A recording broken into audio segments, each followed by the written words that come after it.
పసుపు, ధనియాల పొడి, జీలకర్ర పొడి. ఎలా ఉన్నారు? చూసినా కదా, మనం ఈజీగా మటన్ కూర వండుకుందాము. 1/4 కిలో మటన్ తీసుకున్నాము.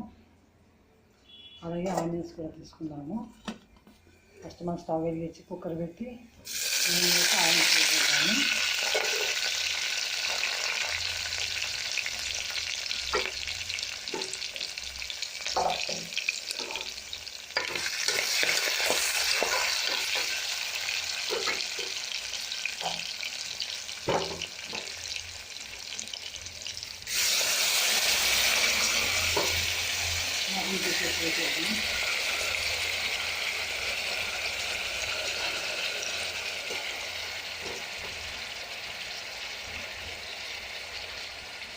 అల్లం వేసుకుంటాం.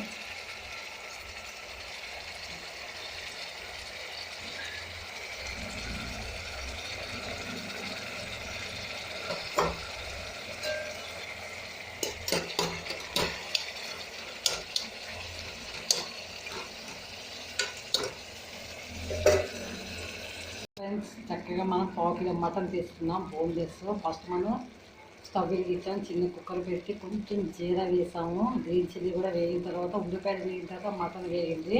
అలాగే మంచి అల్లం పేస్ట్ కూడా వేసాము. వెరీ సింపుల్గా ఇంట్లో ఉన్న మసాలాతో చేసుకోవచ్చు. పసుపు, కారము, సాల్ట్, ధనియాల పొడి మాత్రమే వేస్తాను నేను. దీంట్లో చక్కగా మనం మటన్ కర్రీ చేసుకోవచ్చు. మనకి ఏంటంటే కుక్కర్లో పెట్టడం వల్ల ఈజీగా ఉడికిపోతుంది. 2-3 విజిల్స్లో మనకి మటన్ ఉడికిపోతుంది. గ్యాస్ ఆదా అవుతుంది. ప్లస్ మనకి వెరీ టేస్టీగా ఉంటుంది కుక్కర్లోనే. ఇలా నేను 2-3 విజిల్స్ అయితే కుక్కర్లో పెట్టేస్తాను. నేను కొంచెం కొత్తిమీర వేద్దాము.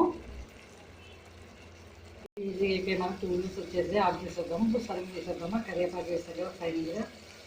ఫ్రెండ్స్, మనం చక్కగా సర్వింగ్ చేసుకున్నాం. ఇలా మటన్ ఈజీగా మీరు కుక్కర్లో చేసుకొని 2 విజిల్స్లో మనకి ఈజీగా మటన్ ఉడికిపోతుంది. గ్యాస్ ఆదా అవుతుంది. ఇలా మీరు కూడా చేసుకుంటారు కదా. మసాలాలు కూడా తక్కువగా ఉన్నాయి. ఇది అందరూ చక్కగా ఈజీగా చేసుకోవచ్చు.